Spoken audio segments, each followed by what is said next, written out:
petit avant-goût ici. Une petite gang. Juste, imaginez-vous l'éternité, des gens de toutes les langues, toutes les nations, de toutes les tribus même, ça dit, de partout. On va louer un seul Dieu pour son grand salut. Wow! Et je pense que c'est bientôt. On va s'en aller. Là, partez pas trop. On s'en va, en tout cas. Nous, on s'en va dans la parole, là, ça va pas nulle part ailleurs, mais vous savez où est-ce qu'on va? Jonas. On a lu les chapitres. Oh, excusez, attendez, je vais partir ça ici.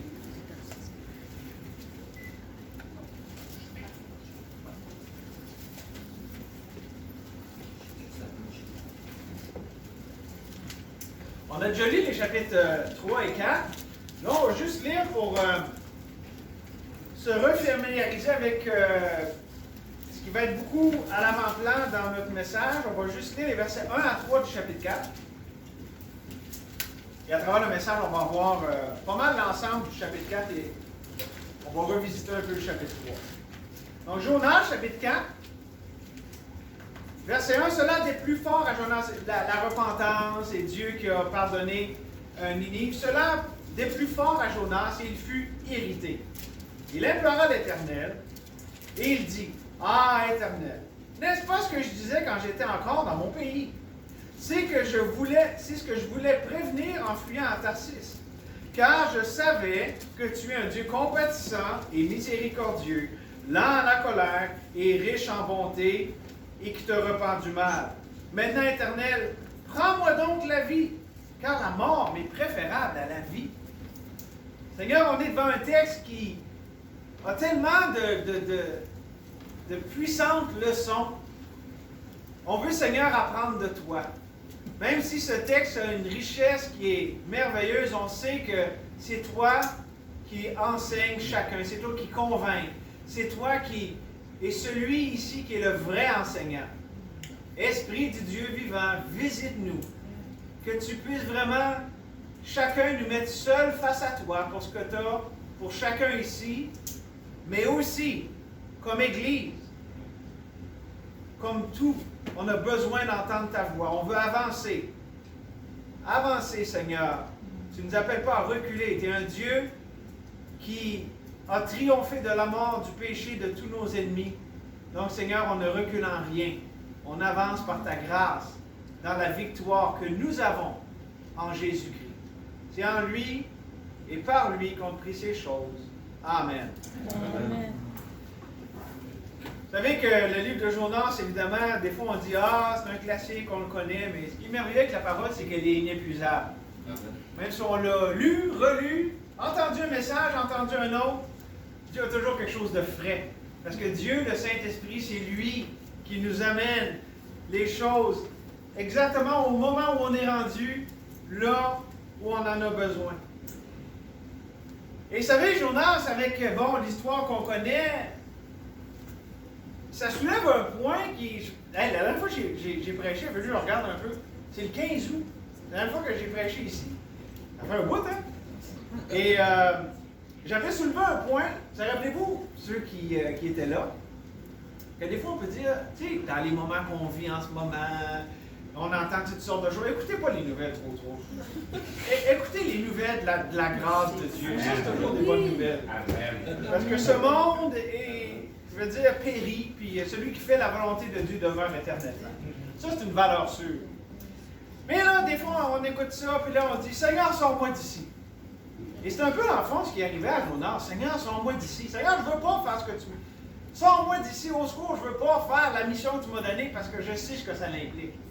On sait que Jonas n'était pas fou. Il savait bien que sa nation était rebelle et que Dieu allait probablement utiliser Ninive comme un instrument de jugement entre ses mains pour châtier Israël. C'est pour ça qu'il ne voulait pas y aller. C'est pour ça que quand on vient de lire, je savais que tu étais un Dieu qui pardonne, qui est miséricordieux. Il dit, c'est ça que je disais, c'est pour ça que je suis allé à Tarsis.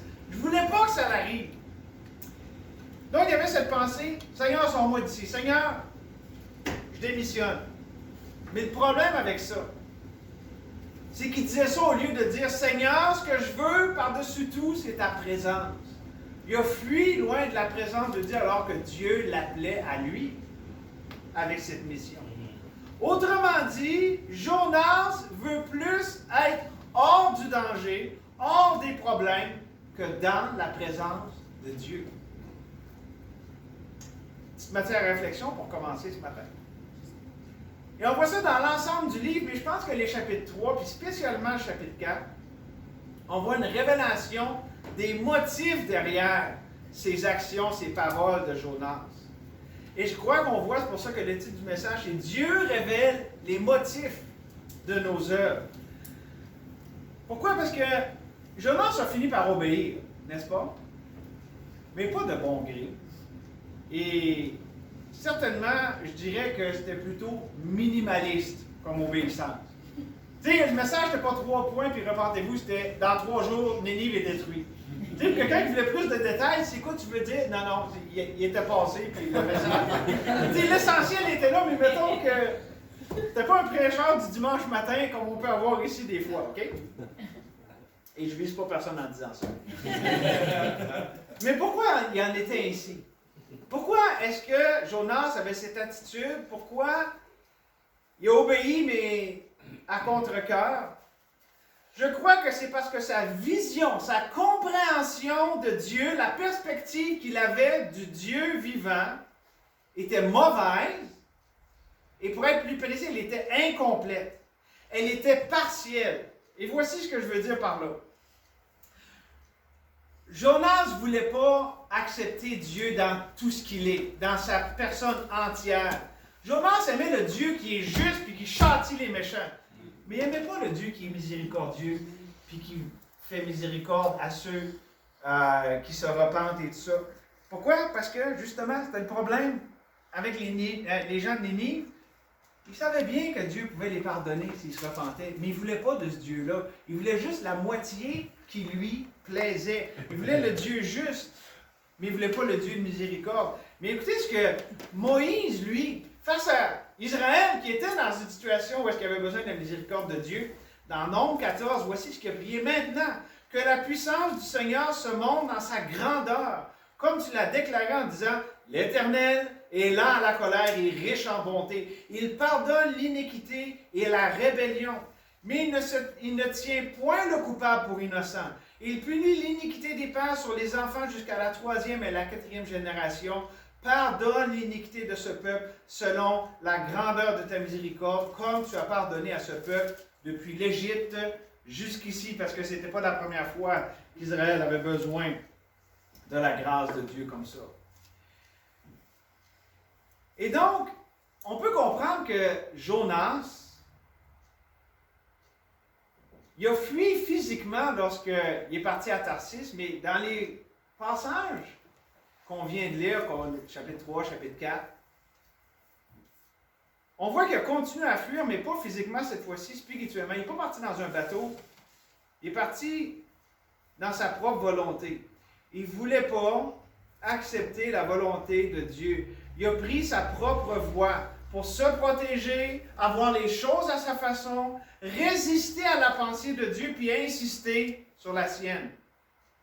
Regardez au verset 5, chapitre 4, verset 5. Jonas sortit de la ville et s'assit à l'orient de la ville, et là, il se fit une cabane. Et il s'y tint à l'ombre jusqu'à ce qu'il voie ce qui arrivait dans la ville. Il a fait une cabane. Et c'est dans cet esprit-là qu'il a construit cette cabane. Il avait l'intention de faire... C'était une invention humaine, n'est-ce pas, une cabane. Et je vois là-dedans notre désir d'autosuffisance. OK, là j'ai fait ta volonté, là je m'en vais dans ma cabane, puis là je fais ce que je veux. Demande-moi plus, Dieu, tu m'as assez demandé. Là j'ai atteint ma limite. Mais c'est drôle que Dieu a préparé 3 choses qui mettent complètement fin à ça. Il a préparé un ricin, un verre et un vent chaud. Et ça l'a supplanté. C'est drôle comment la création de Dieu surpasse et supplante les inventions humaines. On peut avoir toutes sortes d'ingéniosité pour essayer de sauver nous-mêmes, d'avoir notre volonté. Dieu a juste à faire ça. Il envoie ce que lui vient de sa création, puis il brise tout ça. Autrement dit, Jonas prenait encore la fuite, mais cette fois-ci d'une façon différente, puis Dieu encore le poursuivait, puis brisait ses plans de fuite et de vouloir les choses à sa façon. N'est-ce pas vrai quand ça dit dans le psaume 94 que l'Éternel connaît les pensées de l'homme, il sait qu'elles sont vaines. Quelle vanité de se faire une cabane pour se protéger alors que notre vie dépend à 100% de Dieu. C'est lui qui décide. C'est lui qui nous donne le souffle de vie. C'est lui qui décide ce qu'il va faire avec notre cabane, notre fausse sécurité. Cette cabane, c'était la fausse sécurité de Jonas. Et tout cela, c'est l'expression de la vision, de la foi qu'il avait de Dieu. Pourquoi il se faisait une cabane? Pourquoi on se fait des cabanes, nous autres? On se fait une cabane parce que dans notre imagination, Dieu n'est pas assez. Dieu n'est pas un refuge. Fait qu'on se fait une cabane pour essayer d'aller s'y réfugier. Au lieu d'aller auprès de celui qui est notre rocher, celui qui nous garde sous son aile. Pourquoi il en est comme ça? Parce que comme Jonas, on a une vue distorsionnée de Dieu. On n'accepte pas qu'il puisse nous permettre de souffrir. Voyons, Dieu, ça ne se peut pas qu'il nous fasse passer par là. On n'accepte pas que Dieu fasse ce que lui veut faire souverainement comme il l'a lui-même décidé. Demandez à Job. Il n'a pas demandé la permission à Job de faire ce qu'il voulait faire dans sa vie. Mais c'est ce qu'il y avait pour Job. Alors, qu'est-ce qu'on fait? Notre réaction, c'est la fuite. Tu vas dans un bateau, tu vas dans une cabane. Parce qu'on recherche cette fausse sécurité, comme dans le jardin d'Éden. On va se cacher, loin de l'Éternel. Avec des petites feuilles qui ne cachent rien dans le fond, parce que Dieu connaît tout. Donc, Dieu révèle les motifs de nos œuvres, c'est ce que j'aimerais qu'on voit, avec 4 choses qui étaient distorsionnées dans la vie de Jonas. Dans sa vie et dans ses pensées. D'abord, on voit que Jonas avait une vision distorsionnée. Il y avait une vision distorsionnée. Jonas, dans sa compréhension des choses, les gens mauvais devaient être éradiqués de la carte. C'était pas mal simple pour lui. Les méchants, il faut qu'ils soient jugés. Bon, il passait peut-être au-dessus que lui-même, son peuple, il n'était pas plus fin. Mais il y avait une vision distorsionnée. Il ne voyait pas que ces gens-là pouvaient autant être l'objet de la miséricorde de Dieu. Comme lui, d'ailleurs, il l'a été. Hein? Je vous rappelle, on a lu au chapitre 3, verset 2, « Lève-toi, va à Ninive la grande, et proclame-y la publication que je t'ordonne. » Ça, c'est la bonté de Dieu qui lui donnait une deuxième chance. On n'oublie pas qu'il avait fui, il avait fait sa volonté, puis Dieu l'a ramené pour qu'il puisse accomplir la mission à laquelle il l'appelait. Notre cher Jonas avait une vision complètement distorsionnée de la personne de Dieu, de qui Dieu est.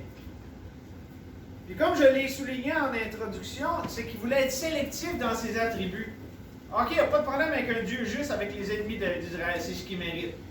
Mais avec nous, par contre, il faut qu'il soit miséricordieux. Ça, c'est un idole. Ça, c'est pas le Dieu de la Bible. C'est pas un Dieu qu'on peut prendre à la carte, prendre ce qui nous plaît, et laisser ce qui ne nous plaît pas.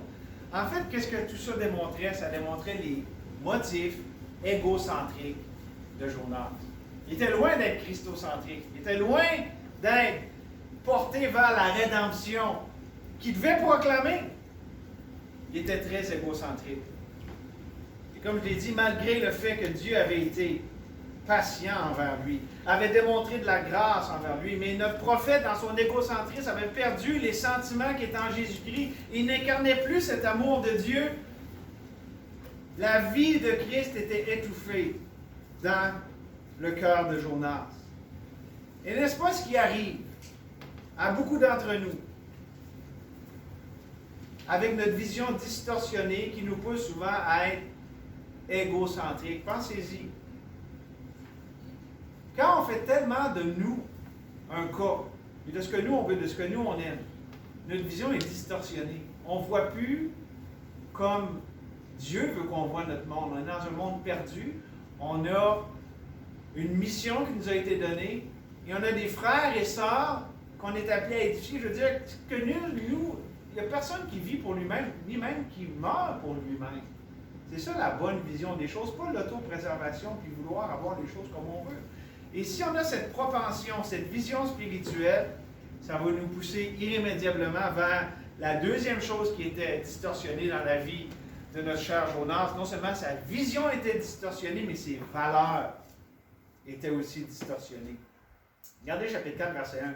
Cela déplut fort à Jonas. il fut irrité. Donc, lorsqu'il a appris que Dieu avait fait grâce aux Ninivites, qui s'étaient repentis et que Dieu aussi s'était repenti du mal qu'il devait faire, ici, l'expression pour exprimer l'irritation, c'est une irritation extrême. C'était fort, ça bouillait en dedans lui, il était fortement irrité.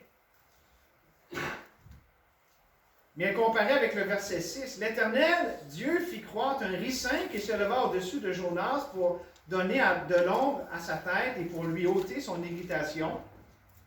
Jonas éprouva une grande joie à cause du ricin. Autant qu'il y a eu une grande et extrême irritation, là, il y avait une grande et extrême joie. Il se réjouissait grandement. Il était vraiment hors de lui-même. Wow!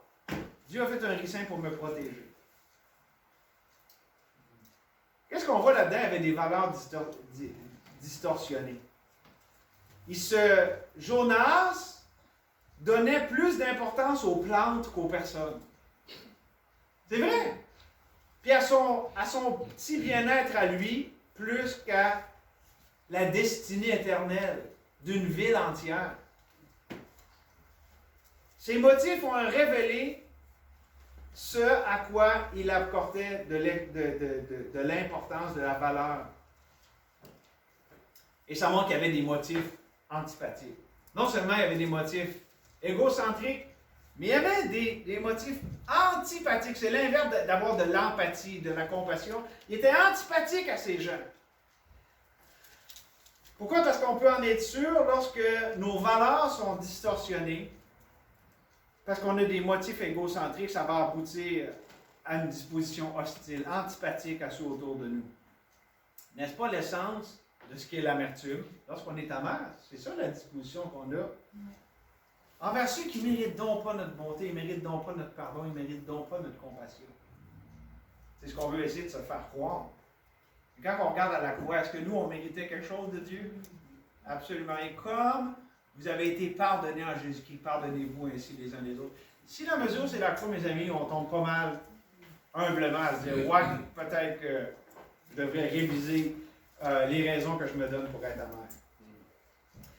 Et si on regarde la situation actuelle qu'on est en train de vivre, personnellement, en tant qu'Église, en tant que pays, à la lumière de ces vérités, on comprend que le monde, et malheureusement, même le monde chrétien, à cause de la cabane d'échappatoire qu'on essaie de se construire, est devenu antipathique à ceux qui ne veulent pas rentrer d'une cabane. Avez-vous vu le degré de violence interpersonnelle qui s'élève dans les relations en général? C'est assez incroyable. Je veux dire, si tu ne te conformes pas, c'est pas juste voir c'est ce que tu penses. C'est rendu, c'est de l'antipathie. Je veux dire, wow! Et je pense que c'est de l'égocentrisme. Je pense pas que c'est la disposition de Christ qui souffrait et même est mort pour les péchés et les biens d'autrui. C'est ça la disposition de Christ. Que le peuple, nous, sur lequel son nom est invoqué, ne rentre pas dans la folie destructrice d'avoir des dispositions antipathiques les uns envers les autres. Qui, au nom de la sécurité, du conformisme ou de l'acceptation sociale, met plus d'importance que sur les personnes. Mes amis, on ne vit pas pour nous-mêmes et pour nous autres. Jusqu'où ça va aller cette idée d'essayer d'avoir la sécurité puis d'avoir le bien-être? Je veux dire, jusqu'à temps que je tue quelqu'un pour moi et bien, pensez-y, si on pense ça, on amène ça plus loin. C'est des valeurs complètement distorsionnées et ce n'est certainement pas la disposition de Christ, notre Maître. Et ça devrait être totalement étranger donc à ceux qui possèdent sa vie, ses enfants. Pourquoi? Parce que Jésus n'a jamais recherché sa propre volonté. Jamais. Il a toujours fait la volonté de celui qui l'a envoyé. Ça nous amène à la troisième chose qui était distorsionnée dans la vie de Jonas. Non seulement sa vision, non seulement ses valeurs, mais sa volonté même était rendue distorsionnée. Regardez versets 9 à 11. Dieu dit à Jonas, « Fais-tu bien de t'irriter à cause du ricin? » Et il répondit, « Je fis bien de m'irriter jusqu'à la mort. » Ça fait 2 fois qu'il emploie cette expression, « jusqu'à la mort. » Et l'Éternel dit, « Tu as pitié du ricin, qui ne t'a coûté aucune peine et que tu n'as point fait croire, qui est né dans une nuit, qui a péri dans une nuit, et moi, je n'aurai pas pitié de Ninive, la grande ville dans laquelle se trouvent plus de 120 000 hommes, qui ne savent pas distinguer leur droite de leur gauche, et des animaux en grand nombre. Remarquez qu'il y a un contraste avec ce qu'on a vu, pas un lien, pardon, avec le contraste qu'on a vu. Il était fort irrité, puis il était fort content. Ça, c'était ses valeurs qui étaient distorsionnées, mais ça l'affectait sa volonté qui était rendue complètement distorsionnée. Autrement dit, Jonas se réjouissait de ce qu'il ne devait pas se réjouir, d'un ricin. Et il ne se réjouissait pas de ce qu'il aurait dû se réjouir, que le peuple s'était repenti. Pourquoi? Parce qu'il voulait sa volonté, et non pas celle de Dieu. Il était rendu esclave à sa propre volonté distorsionnée. Il n'était plus voué à la volonté de Dieu. Jonas était tellement pris ou épris de sa propre volonté qu'il n'était plus en peine, il n'était plus en souci de faire la volonté de Dieu. Jonas, en effet, vivait pour son royaume, où lui règne, et où il voulait se faire un petit Dieu, rappelez-vous, sélectif, hein, un Dieu qui est juste justice, pas qui est miséricorde. Donc, il voulait vivre pour son royaume, où est-ce qu'il voulait se faire un petit Dieu qui allait le servir, lui, ses intérêts, ses buts, sa volonté, ses désirs de confort et de sécurité.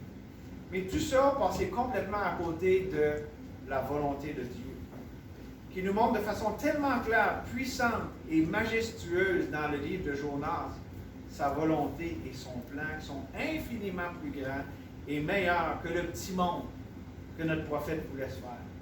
Parce que vous voyez, dans le plan de Jonas, là, ça commençait avec « je »,« moi ». « Je, moi ». C'était pas mal ça, tout son plan. Mais le Dieu qui l'avait appelé à Ninive, vous savez quoi dans son plan, là?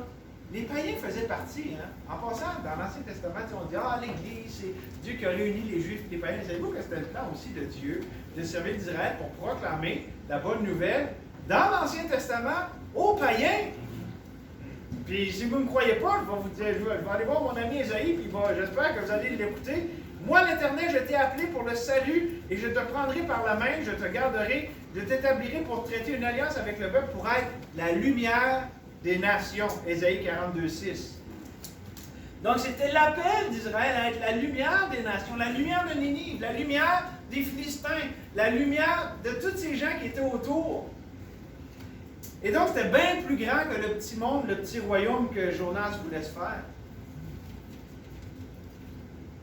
Mais savez-vous quoi? Lorsque notre volonté est distorsionnée, si on recule un peu, on se rend compte que c'est parce qu'à quelque part, on a une vision distorsionnée des choses, qu'on a des valeurs distorsionnées.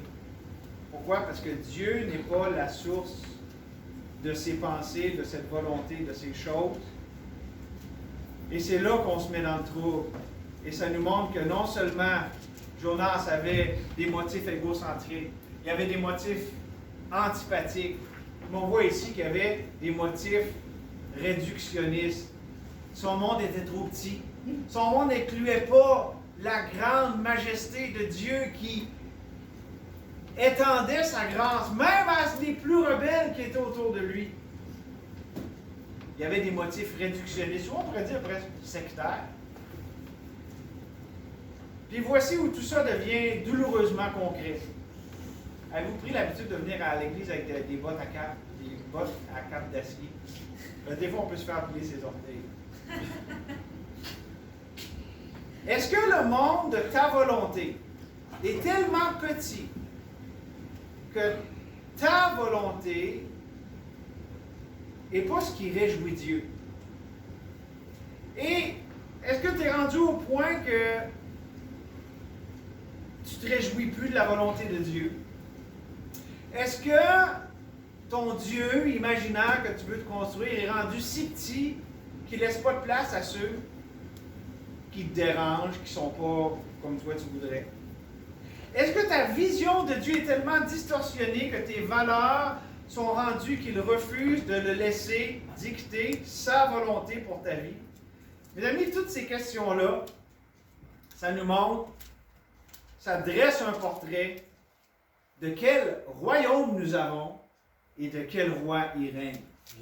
C'est ça la question de la volonté. Qui règne dans ton royaume? N'est-ce pas la prière du Notre Père, que ton règne vienne, que ta volonté soit faite sur la terre comme au ciel.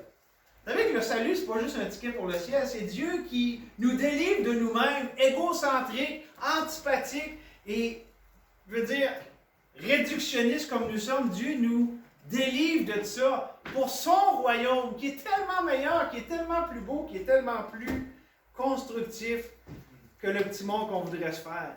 Et c'est pas parce qu'on est rendu chrétien qu'on est immunisé à ça. Il n'y a pas de vaccin contre ça.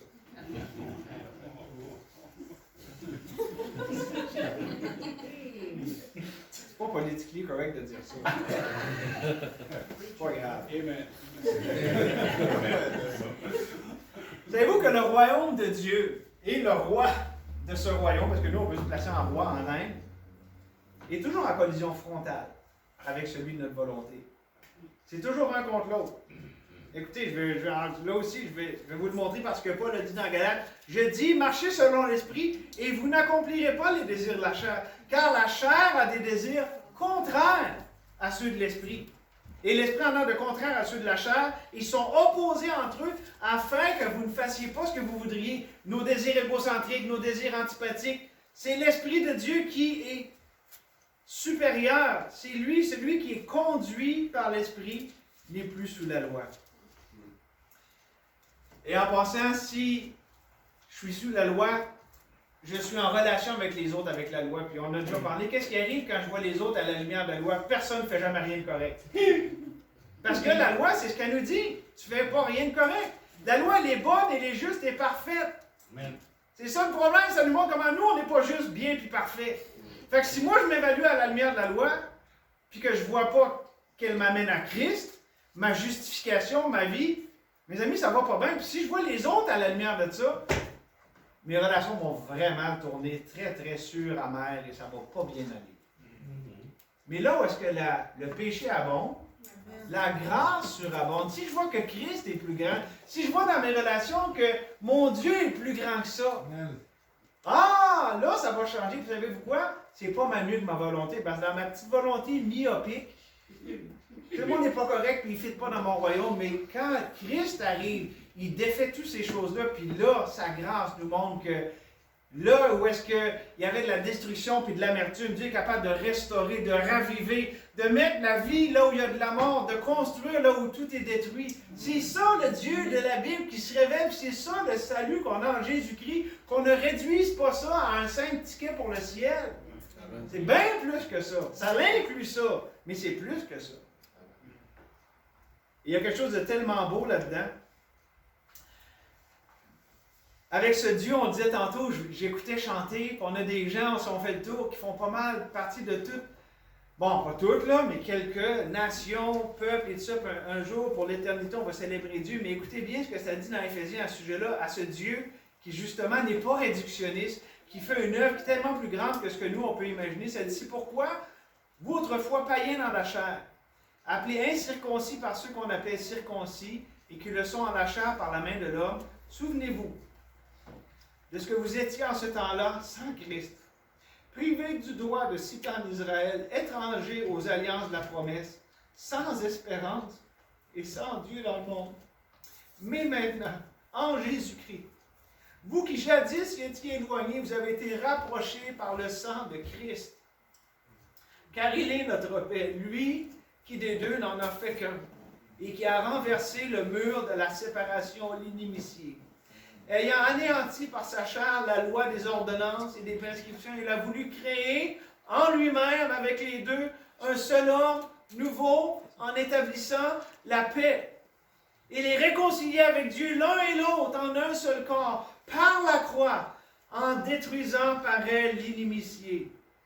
Il est venu annoncer la paix à vous qui étiez loin, et la paix à ceux qui étaient près.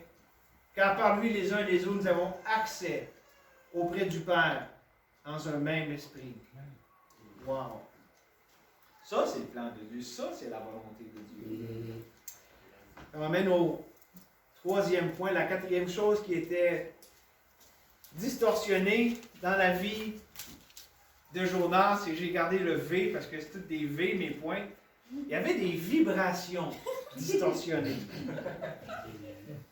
Il y avait des vibrations distorsionnées. Non, mais je vais vous expliquer pourquoi. Camille, il rit pas trop, là. C'est un plus grand fan. Ce que je veux dire par là, c'est que ses émotions, sa disposition émotionnelle, Jonas, par rapport à Dieu et sa volonté, à son plan à Dieu, ne vibrait pas au même diapason. Ok? C'est le domaine des émotions ici. Ce qui faisait vibrer Jonas, c'est pas la même chose qui faisait vibrer l'Esprit de Dieu et le Dieu qui l'appelait. Ok? Là, vous l'avez l'explication. Autrement dit, la réaction émotionnelle, la réaction intérieure, la disposition de Jonas était distorsionnée parce qu'il avait des motifs très volatiles. Je veux dire, il n'était pas stable. Il ne savait pas trop ce qu'il voulait. Il était sujet au haut et au bas des émotions. Et il voulait vraiment insister pour que Dieu fitte en bon québécois dans son royaume, dans ce que lui voulait. Il voulait que Dieu s'ajuste à lui au lieu de faire ce que tous nous devons faire, s'ajuster à ce que Dieu fait. C'est ça la réponse de la foi. Dieu est l'initiateur. Dieu, c'est lui, quand on dit en québécois, là, il colle les shots. Nous, on a juste à répondre. On s'arrange avec ça. Là, on est assis à l'église de Pont, on dit, ouais, c'est vrai, on s'arrange avec ça, c'est drôle. Mais quand c'est notre tour, là, c'est moins le fun, par exemple. Ça ne dérange pas que ça soit avec les autres. Alors, selon spirituel, accepte ce que Dieu fait. Ouais. Mais après ça, on est comme Jonas, puis quand c'est notre tour, ouais, les Ninivites, on aimait bien ça qu'il y ait le tour, mais quand c'est le nôtre, c'est un petit peu moins le fun. Et savez-vous quoi ce que Dieu est en train de faire avec Jonas? Il est en train de l'amener au point dans sa vie où il allait se dire, et même être convaincu dans son cœur, de se dire, il doit avoir bien plus, il doit avoir en Dieu beaucoup plus et beaucoup merveilleux de ce que moi je me suis imaginé de Dieu. Dieu voulait se révéler à lui comme un Dieu grand, infini et bien au-delà de ce qu'il s'imaginait dans sa petite tête et dans son petit cœur. En fait, c'est comme ça que Dieu le poussait à être satisfait de ce que lui est vraiment et complètement. À être satisfait de ça. Parce qu'il y a de la misère à être. C'est un patriote, là, Jonas. Non, parce que c'est vrai, là, Ninive a jugé le royaume du Nord. C'est arrivé. Puis ça y tentait pas. Et écoutez bien, comme Jonas, on rejette souvent le plan, l'ordre de Dieu, lorsqu'on rejette la communion de ses souffrances. Savez-vous qu'on est appelé à ça? C'est pas optionnel. Si on est un enfant de Dieu, on est appelé à la communion de ses souffrances. Et j'aimerais vous dire qu'il y a un trésor de grâce. Amen. On a parlé de ça mercredi. C'est lorsqu'on est dans la fournaise ardente qu'on a un rendez-vous avec le Fils de Dieu qui est là et qui nous rejoint exactement où il nous a emmenés. C'est lui qui les a emmenés là. Il les a rencontrés là. C'est un rendez-vous divin. Mais nous, on croit aux mensonges que si on ne se sent pas bien, si on n'est pas en sécurité, si on n'a pas les choses comme on veut, que tout est parfait, ah là, ça ne va pas bien. Savez-vous que c'est une illusion? C'est un mensonge, c'est faux, parce que la seule vraie sécurité, la seule vraie paix, la seule vraie joie, le vrai contentement, c'est lorsqu'on est au centre de sa volonté, puis qu'on est à ce rendez-vous de la grâce de Dieu. C'est là la seule place que vraiment on est content, puis c'est pas grave s'il y a des flammes partout autour. La paix est là, la joie est là, la sécurité est vraiment là. Pensez-y. Est-ce que ça a valu la peine, pour ceux qui savent de quoi je parle, mais janvier, février de cette année, on avait différentes vibrations. Mettons qu'émotionnellement, quand on est venu ici, dans le mois de janvier, février, je ne me rappelle plus les dates exactes, il y a un petit peu qu'on était un peu nerveux, n'est-ce pas? Puis moi, dans mes émotions, là, ça me disait pas mal, là, c'est quoi que tu es en train de faire là? On avait tous pas mal les genoux un peu mollasses, n'est-ce pas? Ça a-tu valu la peine?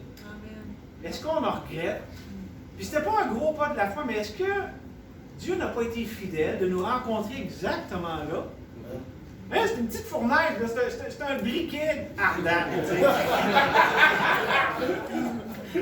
Mais pareil, Dieu a rémunéré parce qu'on le cherchait, puis c'était Je veux dire, pendant qu'on se pète les bretelles, puis on est bon des héros de la foi, puis on est pas à côté de Shadrach, Meshach et Abednego.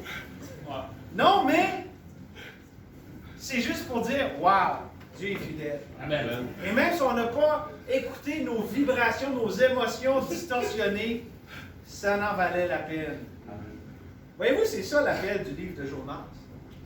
L'appel du livre de Jonas, c'est tellement mieux, tellement plus merveilleux que ce qu'on peut s'imaginer. Dieu avait des choses qu'il était en train de faire. Puis il voulait que Jonas en fasse partie, qu'il le voie, qu'il découvre que c'est pas mauvais que Dieu, parce qu'il dit, ah, c'est ça, je voulais prévenir. Non, il ne fallait pas le prévenir que Dieu est, comme il est, compatissant, miséricordieux, lent à la colère, riche en bonté, qui se repent du mal.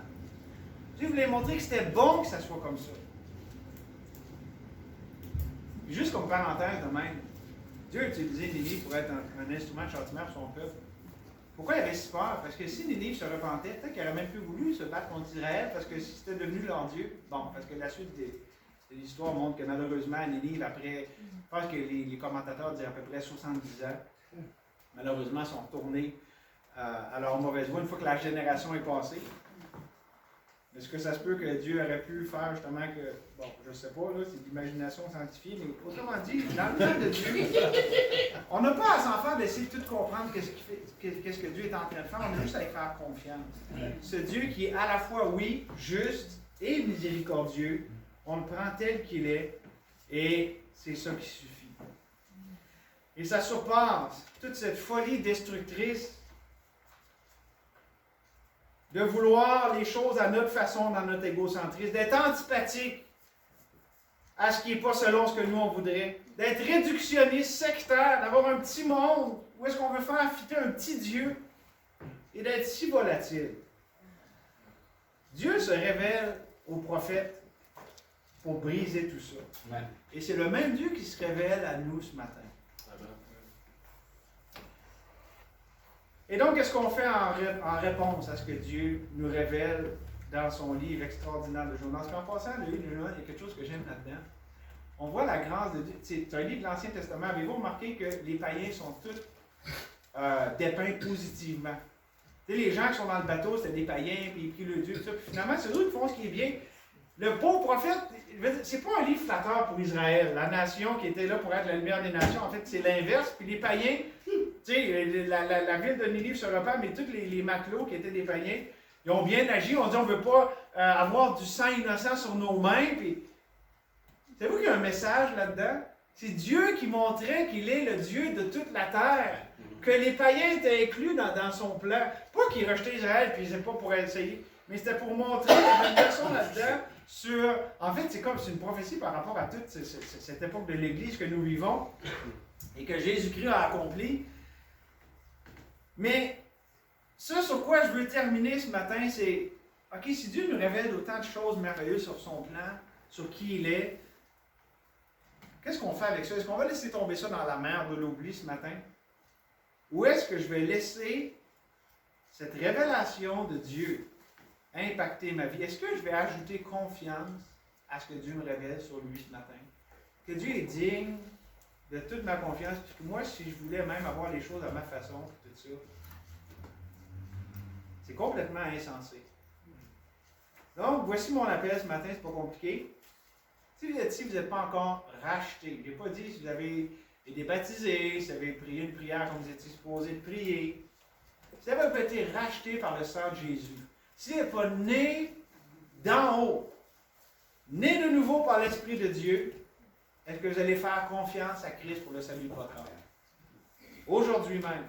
Pour restaurer votre vie brisée, dont lui seul est capable de réchapper. Et si par la grâce de Dieu, vous étiez un de ses enfants, par le sang de Jésus, est-ce que vous allez le laisser bâtir votre vie sur le roc infaillible de Jésus-Christ, de la parole de Dieu? Dans les deux cas, mes amis, on a besoin de quitter notre royaume, où on veut se faire un petit Dieu de notre imagination, et où est-ce que nous on règne, et Dieu est là pour nous aider, et laisser le vrai Dieu régner. Être sauvé, c'est laisser le vrai Dieu régner dans notre vie, puis un enfant de Dieu, C'est à ça qu'on est appelé. À ce que lui règne. Parce qu'il est bienveillant. Il est vrai, sa volonté est bienveillante, restaurante, transformante. On l'invoque ensemble. Je vous laisse avec un verset avant de terminer en prière. Vous tous qui avez soif, venez aux eaux. Même celui qui n'a pas d'argent. Venez acheter et manger, venez acheter du vin et du lait sans argent, sans rien payer. Pourquoi pesez-vous de l'argent pour ce qui ne nourrit pas? Pourquoi travaillez-vous pour ce qui ne rassasie pas? Écoutez-moi donc, et vous mangerez ce qui est bon, et votre âme se délectera de mets succulents. Prêtez l'oreille et venez à moi. Écoutez, votre âme vivra. Je traiterai avec vous une alliance éternelle pour rendre durable mes faveurs envers David. Seigneur, merci que tu es ce Dieu si fidèle, vrai, bon. On vient à toi, Seigneur, tel que nous sommes, comme des Jonas, qui ont de la misère à accepter tout ce que tu es. En ce moment, c'est dur d'accepter que tu permets tout le mal, puis l'injustice, le mensonge qu'on voit autour de nous. Moi, j'ai de la misère. J'aime pas nos politiciens. J'ai de la misère à prier pour eux autres. Mais Seigneur, c'est notre appel. Amen. Tu nous as placés ici pour un temps tel que celui-ci. Seigneur, je te confesse que j'ai de la misère à accepter ta volonté dans ce qui se passe en ce moment dans notre société. Mais je me réjouis de ce que tu es, miséricordieux, lent à la colère, riche en bonté, non seulement envers nous, mais envers ces gens, justement, pour lesquels on a de la misère à prier. Tu es disposé envers eux, tu peux les visiter, Seigneur. Et c'est notre prière, que tu fasses des choses extraordinaires, que tu sauves, que tu restaures, Seigneur. C'est toi seul qui es le seul espoir dans tout ça. On te remercie que tu l'as voulu ainsi. Notre espoir n'est qu'en toi et toi seul. Seigneur, bénis ce temps de réponse par ton peuple à ta parole qui a été annoncée ce matin. On te le demande au nom de Jésus. Amen.